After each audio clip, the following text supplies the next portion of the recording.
Bonjour à tous, bien-aimés frères et sœurs. Ce matin, on se retrouve encore pour le mot pour aujourd'hui et j'aimerais partager avec vous sur cela. Quel est l'objectif des paroles que Jésus a voulu nous communiquer? En fait, il a dit plusieurs choses et à chaque fois que Jésus parlait, Jésus voulait atteindre un objectif. Jésus n'a jamais parlé en vain. Jésus n'a jamais lancé des paroles en l'air. D'ailleurs, la Bible nous dit que les paroles de Dieu et les paroles également du Seigneur ne sont jamais revenues à lui sans avoir accompli ses desseins. C'est-à-dire que lorsqu'il y a une parole qui sort de la bouche du Seigneur, c'est toujours pour un objectif, pour atteindre un but. Et le Seigneur va nous dire certaines fois quelle est la raison pour laquelle il a dit certaines paroles. Je vous cite par exemple dans Jean chapitre 5 verset 34, il dit « Je vous ai dit ces choses afin que vous soyez sauvés ». Évidemment, le premier objectif, le premier désir du Seigneur, c'est de nous sauver au travers de sa parole. Sa parole a un pouvoir de transformer les vies. Sa parole a le pouvoir de mettre de l'espoir là où il n'y a plus aucun espoir. Sa parole, elle est salvatrice. Sa parole nous permet d'ouvrir les yeux sur notre état, sur notre réalité, sur la réalité du péché dans notre vie. Sa parole, elle est la vérité. Sa parole, elle est claire. Sa parole, elle nous permet d'appeler un chat, j'ai envie de dire. Lorsque la parole de Dieu nous dit par exemple que le salaire du péché, c'est la mort, c'est pour nous ouvrir les yeux sur la réalité, mais elle nous donne aussi une solution en disant « mais » le don gratuit de Dieu, c'est la vie éternelle en Jésus-Christ. Donc lorsque Jésus a parlé, il a parlé dans l'objectif de nous sauver.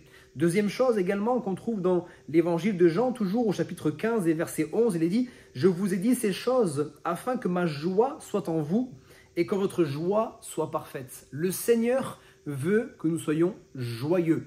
Il n'a pas dit, et on ne cesse de le répéter, que notre vie serait parfaite, notre vie serait sans aucun souci, aucun tracas, mais dans l'épreuve, dans les difficultés, il veut quand même nous communiquer la joie.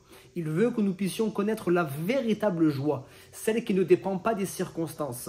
Il nous a laissé sa parole, parce que sa parole, réellement, quand nous la lisons avec un cœur sincère, avec un cœur vraiment désireux de comprendre les trésors qui y sont cachés, sa parole a ce pouvoir également de nous communiquer la joie.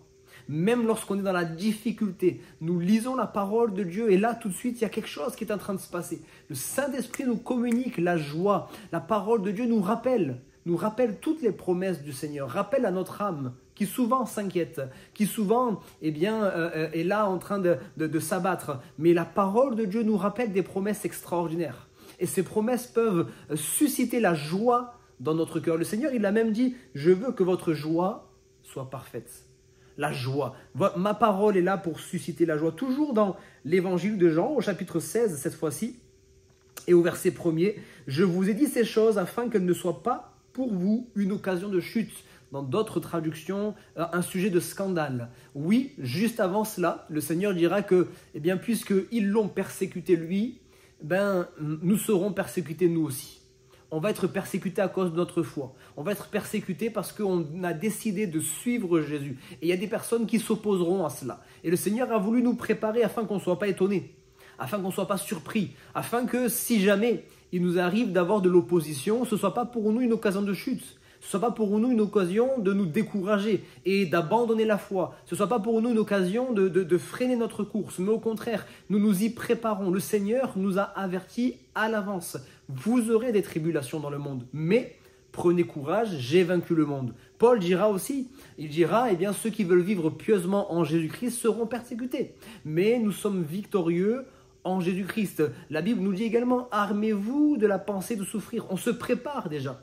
On se prépare, on s'arme. Et ces paroles, les paroles du Seigneur sont là pour nous permettre également d'anticiper les diverses épreuves que nous pouvons traverser et que ce ne soit pas pour nous une occasion de chute. Également, toujours dans chapitre 16 et au verset 4 cette fois-ci, « Je vous ai dit ces choses afin que lorsque l'heure sera venue, vous vous souveniez que je vous les ai dites. » Voilà, Jésus nous a laissé sa parole et même d'ailleurs la Bible nous dit que le Saint-Esprit lorsqu'il viendra, il nous rappellera les paroles du Saint-Esprit. Le Saint-Esprit est venu et déjà il nous rappelle les paroles que nous avons entendues lors d'une prédication, les paroles que nous avons lues lorsque nous étudions la parole de Dieu. Et le Saint-Esprit est là pour nous rappeler au moment convenu, au moment important, au moment où l'épreuve arrive, nous rappeler les promesses du Seigneur.